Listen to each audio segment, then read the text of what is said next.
Yep, this is me sitting here with my seed catalogs and my seed stash, taking some inventory, making some plans for the year. So what I'm considering is whether or not I want to start any perennials from seed. And that is an important thing that I need to decide right now because I'm already into January.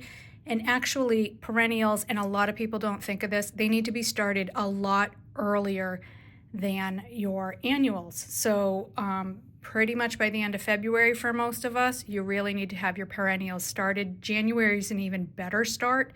And the reasons for that are a few.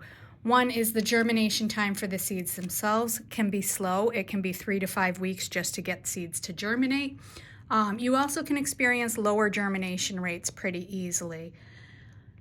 Above that, once they do get growing, the growth is slower. So, if you've ever grown any herbs from seed, you probably know this, that they just take a long time to grow and it can take months, and you might end up with a 2-inch transplant when you really want something like a 4 or 6 or even better. You also want to be able to get these out transplanted in cooler months of the year so that they can get some good root growth behind them.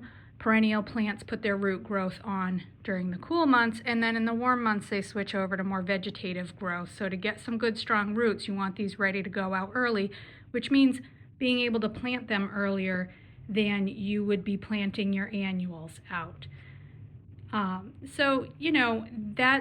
That's it in a nutshell. Just, the biggest thing to know is that for perennial plants, you really want to plan well ahead, get them in the ground, get them in the soil, and get them started indoors so that you have time to get them in the ground later, and they'll do a lot better.